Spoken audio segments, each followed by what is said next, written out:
Y aquí también sale un tema interesante y es algo que muchas veces las personas dicen, ¿no? Y es que la gente no cambia, ¿no? Es como una frase muy típica. No, es que la gente en realidad no cambia. Las personas somos puro cambio, estamos en constante cambio. Yo no soy la misma que era hace un año ni hace 2, o sea, estamos en constante cambio porque somos aprendizaje, somos como una esponja. Otra cosa es que el cambio vaya en la dirección que tú deseas que esa persona vaya. Aquí es que me has adelantado una pregunta que tenía y es si la gente puede cambiar. Ajá. Y voy a matizar, ¿vale? Yo coincido en que la gente puede mejorar, puede pues, trabajar en algún ámbito de su vida, pero yo siempre he pensado que la esencia de uno se mantiene siempre siendo la misma. Es decir, tú vas a tener como una base sobre la que tú vas construyendo una serie de capas que por tu entorno, tus influencias, etcétera, te van a llevar a un camino o a otro. ¿Tú crees que se puede cambiar toda la persona? Es decir, que seas completamente irreconocible. Vale. Por un lado tenemos la genética, ¿vale? Hay una parte de nuestra personalidad que se llama el temperamento, que sí que viene determinada de manera genética. De hecho, hay test de ADN muy interesantes que te muestran un poco el temperamento y ya en un niño, cuando es bebé, ya se puede ver. Hay niños que son mucho más tranquilos, otros más enérgicos, unos son más irritables, otros son más prosociales, otros son más egoístas, ¿no? Luego está esos primeros aprendizajes que tenemos desde que nacemos hasta los 4, 5, 6 años, que digamos que son los que construyen como los cimientos de la casa. ¿No? Eso se queda ahí y es verdad que se queda bastante fijado. Y luego ya vamos construyendo sobre los cimientos. Entonces, sí que podemos modificar bastante el temperamento, podemos aprender a regularlo, y a que esos cimientos que se han fijado bastante, podemos flexibilizarlos, podemos reconducirlos, podemos enderezarlos, pero no podemos cambiarlos completamente, ¿no? Si yo nazco con una estructura, por mucho que yo trabaje, a lo mejor dentro de lo que es la estructura me puedo ir hacia un lado más sano, pero sigo estando dentro de esa estructura.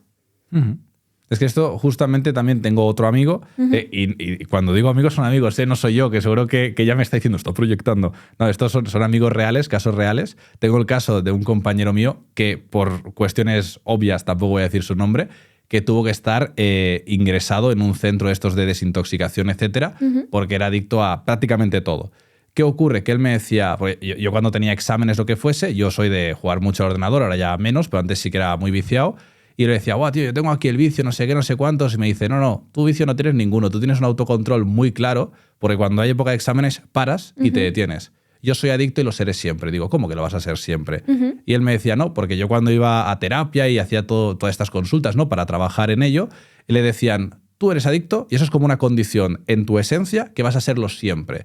Ahora bien, vas a aprender a cómo trabajar para no caer en esa adicción. Y también me decía que un adicto es adicto en todo. Es decir, que si ahora le da al alcohol, va a ser adicto al alcohol. Si le da al juego, adicto al juego. Si le da a otras cosas, ¿no? Y dices, ostras. Y claro, yo pensando en eso, al final me doy cuenta, y también quería consultarte, que quizá cuando alguien es un psicópata o es un narcisista o tiene cualquier tipo digamos, de adjetivo de estos que quizá uno no está orgulloso de serlo, va a un psicólogo para tratarlo y quizá más que solventarlo, lo que va a aprender es a vivir con ello para no serlo tanto. ¿O realmente se puede curar de raíz eso? ¿Se puede subsanar? Vale, varias cosas. Primero, para dar como una respuesta un poco sintetizada a lo de si cambiamos o no, yo siempre pongo el ejemplo de la plastilina. Cuando de pequeño te regalaban plastilina, te venía de la marca, que te lo traían tus padres, del color que era, ¿no? Esa era la plastilina que te daban. Ahora bien, tú hacías con eso la forma que tú querías. Y si querías, cambiabas la forma. ¿Es el objeto el mismo cuando cambias la forma? Porque la materia prima es la misma o ha cambiado, ¿no? Entonces, funciona un poco así, el tema de la personalidad y de nuestra configuración. Respecto a lo de tu amigo, sí, es un rasgo de personalidad, al final, esa tendencia a las adicciones. Son personas que son como más sensibles o más susceptibles al refuerzo, ¿no? A ese aprendizaje de adicción. Entonces, sí, hay personas que han nacido con más sensibilidad hacia ello y que tienen que cuidarse en ese sentido. Luego, me preguntaba si hay personas que... Si, por ejemplo, un psicópata o un narcisista sí puede dejar de serlo. O si es algo con lo que va a vivir siempre y va a tener que aprender a gestionarlo. Vale. La psicopatía, aunque hoy en día no se utiliza esa etiqueta, pero bueno, a mí me gusta seguir usándola. Hoy en día se dice trastorno antisocial de la personalidad, aunque se meten ahí otras cosas. La psicopatía es algo con lo que tú naces. ¿Qué es un psicópata? Para que la gente lo entienda. Que es la gran pregunta, ¿no? Esto yo lo he visto muchas veces, que como la gente también por series que han hecho en Netflix y cosas de este estilo, han como edulcorado un poco la figura del psicópata, ¿no? Que la ven hasta con buenos ojos, porque dicen, no, es que es una persona muy inteligente, una persona muy no sé qué. Es como que buscan en Google, ¿qué es un psicópata? ¿Qué características tiene que tener? Y dicen, mira, tengo unas cuantas, soy psicópata. Y es como, a ver, yo creo que no va así. ¿Qué es un psicópata? Vale. Un psicópata es, de una manera muy resumida, podemos considerar que alguien puede ser psicópata cuando no tiene empatía, cuando no tiene remordimiento y no tiene culpa. Esos son los dos principales indicadores. ¿Y lo va a ser siempre o se puede curar? Hay personas que nacen con psicopatía, ¿vale? Que se denomina psicopatía primaria. Personas que ya desde muy pequeñitos se observan pues, determinados comportamientos. Y luego hay personas que ya entrarían más en lo que se llama el trastorno antisocial de la personalidad, que pueden desarrollar una personalidad muy psicopática y antisocial, a veces por malos tratos, por entornos muy violentos, etcétera, etcétera. En este segundo caso sí que podríamos tener opción de arreglar cosillas. En el primer caso, la persona es así. Ahora bien, depende de cómo haya sido su infancia, va a ser un psicópata integrado o va a ser un psicópata con tendencias antisociales. Por un ejemplo, imagínate que un niño nace ya con un cerebro psicópata, digamos, ¿vale? Con mucha dificultad para el aprendizaje social, para sentir remordimiento, para sentir culpa, para sentir empatía emocional. Si ese niño nace en una casa caótica y conflictiva donde hay violencia, vamos, esa psicopatía se va a desatar completamente, va a ser una persona violenta, no va a respetar las leyes, etc. Pero si nace en una casa ordenada, estructurada, con mucha disciplina, va a aprender que, aunque él no empatice con nadie y aunque no sienta culpa ni remordimiento, seguir las leyes y comportarse de una manera decente le beneficia más. Y ese sería el tipo de psicópata pues, que no acaba en la cárcel, sino que, bueno, pues igual se mete a ser inversor, a tener una empresa, a ser político, a ser bombero, a ser cirujano, cosas así. Personas que no dan problemas, no están en la cárcel, pero que de puertas para adentro lo que hay es una frialdad absoluta. Es que esto lo había leído, que ser psicópata, si lo hacías más o menos bien, en plan, no te ibas por el mal sendero, ¿no?